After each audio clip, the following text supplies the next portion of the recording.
saya Profesor Dr. Sunarto, SHMH, Wakil Ketua Mahkamah Agung Republik Indonesia bidang non-judisial, Bapak Haji Soeharto SHMH, para Ketua Kamar Mahkamah Agung, para Hakim Agung dan Hakim Ad hoc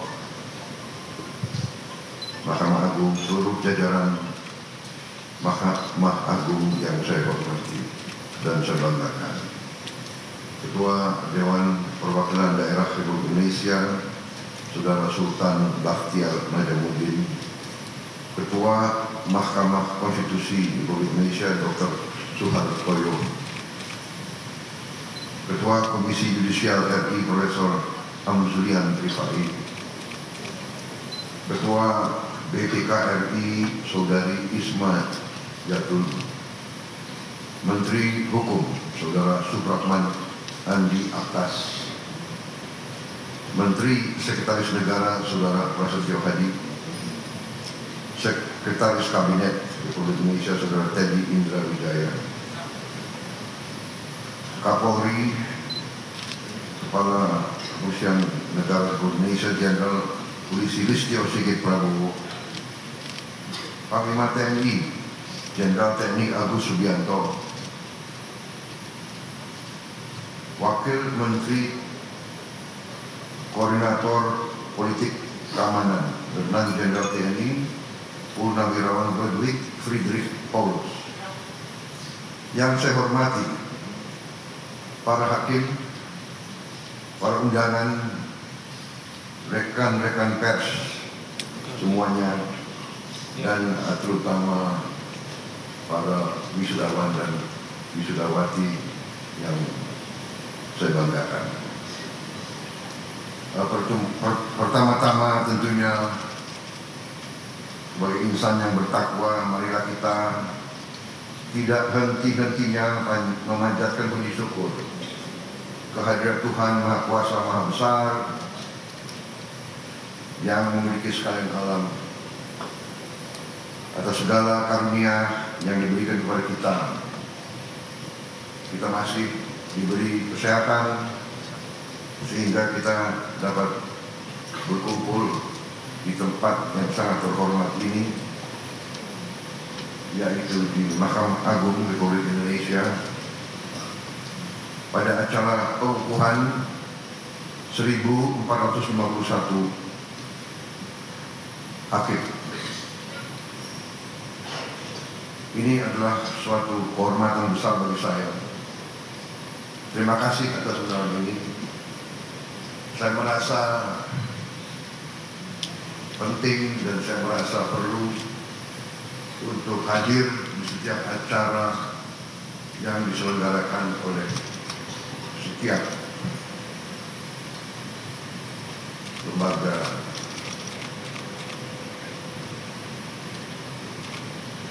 kehakiman, terutama Mahkamah Agung, Mahkamah Konstitusi,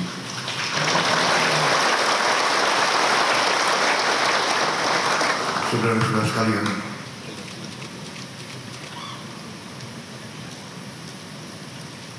Kita semua sedang berada dalam suatu usaha besar, yaitu kita sedang melaksanakan pembangunan negara.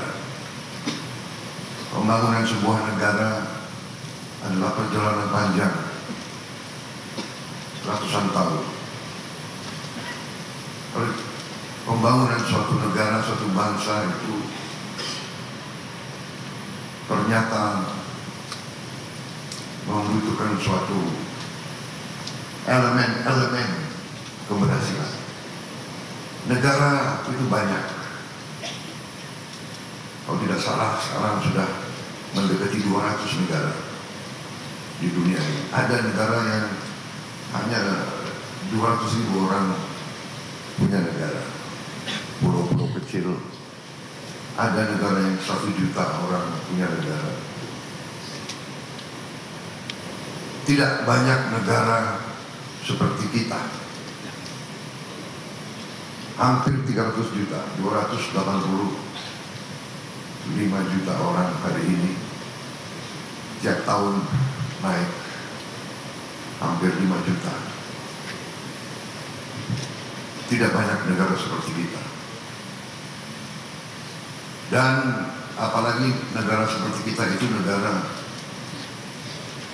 yang terdiri dari ratusan kelompok etnis, agama-agama besar, ras-ras yang berbeda,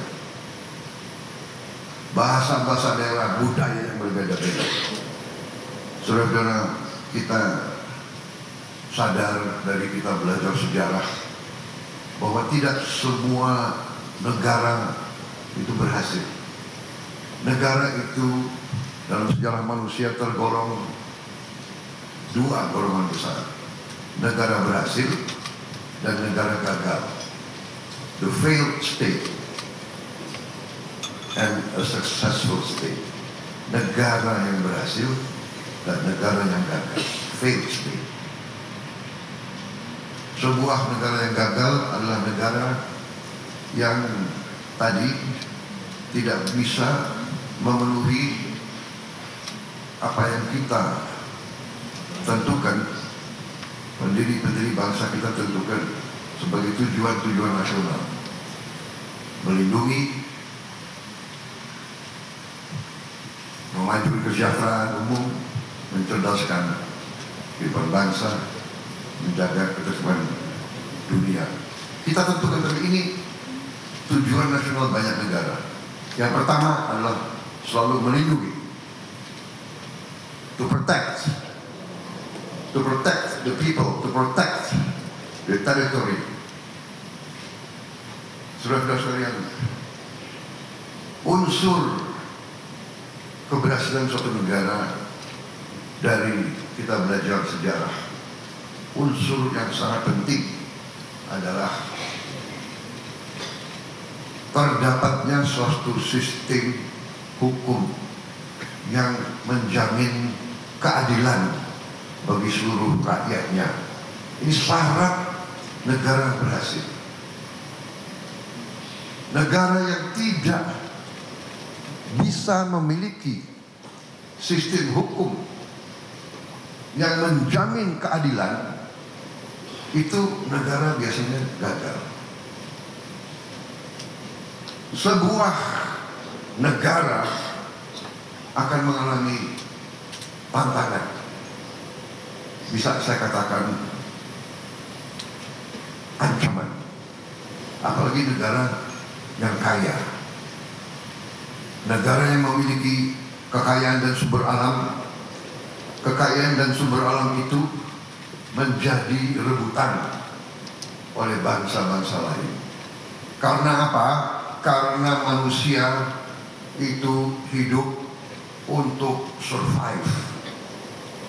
Untuk hidup, manusia itu sering akan melakukan apa saja untuk survive. Bangsa yang tidak punya air, dia akan merebut air. Dia akan perang. Kita lihat India Pakistan sekarang. India mengatakan akan menghentikan beberapa sungai. Pakistan mengatakan kalau perlu saya perang nuklir. Daripada saya mati pelan-pelan, tidak minum, tidak bisa tanam makanan, saya sekalian aja kita sama-sama mati. Ini survive. Untuk makan demikian. Bangsa yang tidak punya lahan subur akan merebut lahan subur. Demikian mineral yang berharga, demikian energi yang berharga. Bangsa yang tidak punya akan merebut. Bangsa yang punya, negara yang punya, sering digerogoti. Jadi negara yang tidak memiliki sistem hukum yang mampu memberi keadilan biasanya tidak stabil, biasanya akan terjadi huru-hara bahkan perang saudara. Ini pelajaran. Jadi demikian pentingnya yudikatif. Makanya negara modern dan ratusan tahun dikatakan terdiri dari 3 unsur trias politika: eksekutif, legislatif, yudikatif. Tidak bisa eksekutif hebat, legislatif tidak bagus, yudikatif tidak bagus. It cannot be done. Tidak bisa. Ini sejarah ribuan tahun, saudara. Jadi saya sebagai sekarang saya mandataris, saya dipilih rakyat, saya sekarang memimpin eksekutif, saya sekarang bertanggung jawab. Saya sadar kalau saya tidak didukung oleh yudikatif yang hebat, yang kuat, yang berintegritas, sangat sulit untuk saya melaksanakan tugas saya untuk rakyat. Jadi saudara-saudara, saya terima kasih sama Ketua Mahkamah Agung. Saya ini kalau tidak salah dalam 6 bulan saya sudah 2 kali diundang ke sini.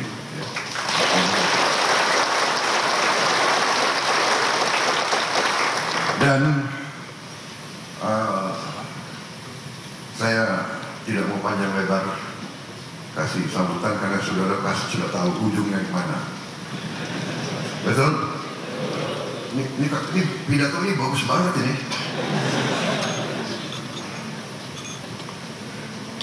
Tapi intinya saya menegaskan betapa pentingnya para hakim. Anda adalah benteng terakhir keadilan.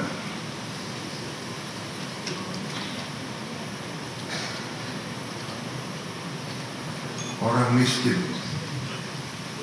orang kecil hanya bisa berharap kepada hakim-hakim yang adil. Orang yang kuat, orang yang punya uang banyak, dia bisa berbuat, dia bisa punya tim hukum yang luar biasa. Tapi orang kecil hanya tergantung sama hakim yang adil, hakim yang tidak bisa disogok, hakim yang tidak bisa dibeli, hakim yang cinta keadilan, hakim yang cinta rakyat. Saya kira itu yang ingin saya sampaikan. Rakyat Indonesia tergantung sama para hakim. Dan saya sebagai mandataris, saya sadar itu, dan karena itu saya perintahkan menteri-menteri saya ingin naikkan gaji seluruh hakim di Indonesia.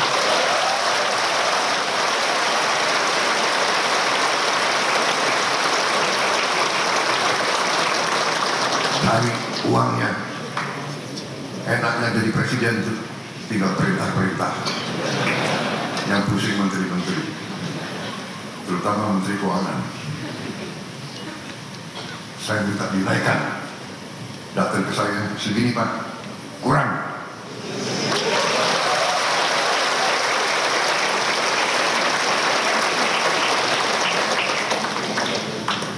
Kalau perlu anggaran lain saya kurangi. Di sini ada Panglima TNI dan ada Kapolri. Kalau perlu anggaran TNI dan Kapolri saya kurangi.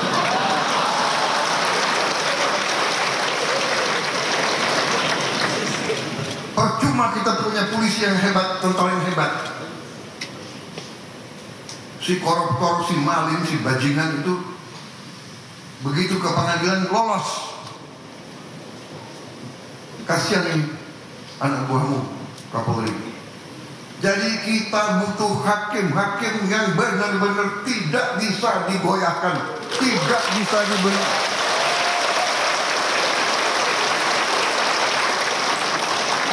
Dan begitu saya jadi presiden, saya kaget. Saya tanya, gimana kondisi hakim? Pak, para hakim sudah 18 tahun tidak menerima kenaikan. 18 tahun. Padahal hakim-hakim menangani perkara triliunan. Saya dapat laporan ada hakim yang masih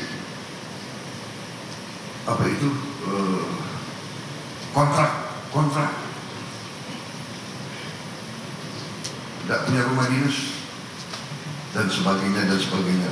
Perumahan sudah kita tertibkan, mudah-mudahan segera akan dilaksanakan. Kita besar-besaran akan lakukan pembangunan perumahan dan gaji. Saya kira saya langsung aja ya.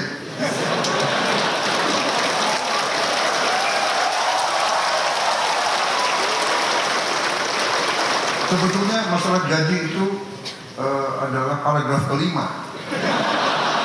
Jadi masih ada 1, 2, 3, 4 paragraf lagi. Tapi udahlah, aku langsung aja deh ya. Ya, intinya yang penting Pak, yang penting pelaksanaannya Pak. Jadi saya Prabowo Subianto, Presiden Republik Indonesia ke-8, hari ini mengumumkan bahwa gaji-gaji hakim akan dinaikkan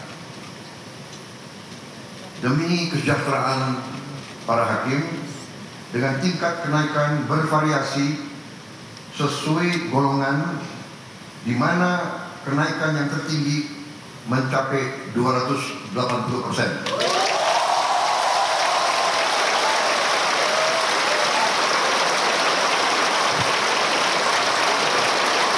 Dan golongan yang naik tertinggi adalah golongan yang paling junior, paling bawah.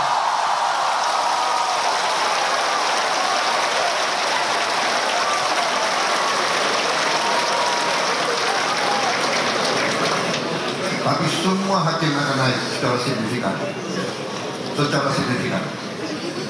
Dan saya monitor terus. Dan semua pegawai lain sabar. Saya sudah lihat angka-angkanya. Negara kita kuat, negara kita makmur, negara kita kaya.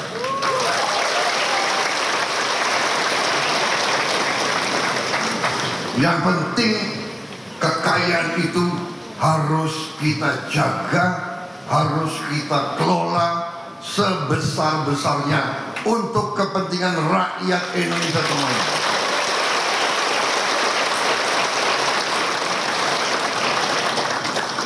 Itu perintah Undang-Undang Dasar, dan Undang-Undang Dasar adalah sumber hukum kita yang tertinggi. Benar Pak Ketua? Ya, saya benar. Saya itu kalau masalah ilmu, saya cari yang menguasai ilmu paling tinggi. Kalau ilmu hukum, ya hakim-hakim agung. Jadi kalau hakim-hakim agung sudah membenarkan, sudah ada fatwa, saya nggak ragu-ragu. Jadi Presiden disumpah untuk melaksanakan Undang-Undang Dasar Negara Republik Indonesia. Pak Ketua, benar kan? Kemudian Presiden juga disumpah untuk menjalankan segala perundang-undangan yang berlaku di Republik Indonesia. Benar? Saya tidak ragu-ragu, saya akan jalankan segala perundang-undangan di Indonesia.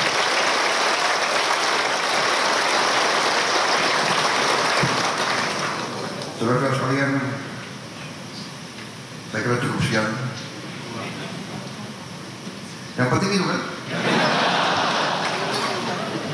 saudara-saudara, semua unsur lain sabar. Saya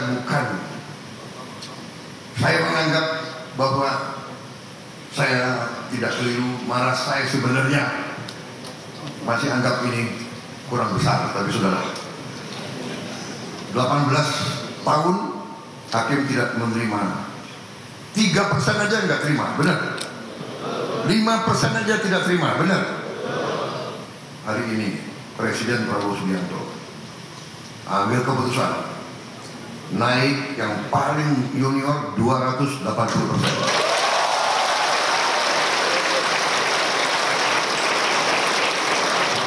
Dan itu tidak memanjakan.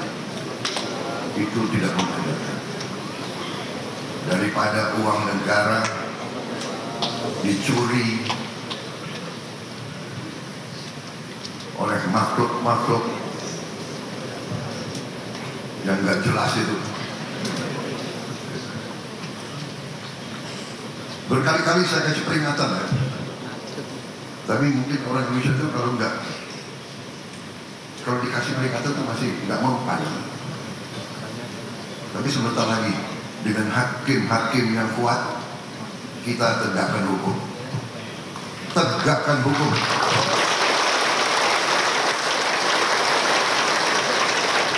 Siapapun melanggar hukum, siapa mau bikin macam-macam, patuhi hukum untuk kepentingan kita semua. Untuk kepentingan kita semua. Saya menjaga supaya orang tidak termalukan, tapi saya lihat banyak sekali mereka dikasih tanggung jawab oleh negara, menipu negara, bohong kepada atasan, mencuri uang rakyat, menganggap seenaknya. Tapi jangan khawatir, dengan yudikatif yang kuat, dengan penegak hukum yang kuat, saya percaya polisi akan bekerja dengan sebaik-baiknya. TNI mendukung, kejaksaan semua bekerja. Kita akan tertibkan negara ini. Kita akan bikin Indonesia berhasil karena sistem hukumnya yang baik.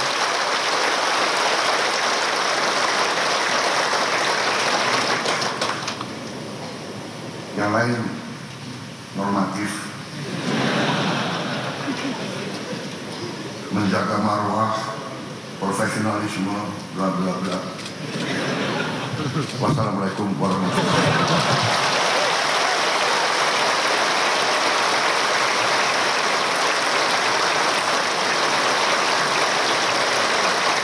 Acara pengukuhan hakim tahun 2025 telah selesai. Terima kasih kami haturkan kepada Presiden Republik Indonesia Bapak Prabowo Subianto.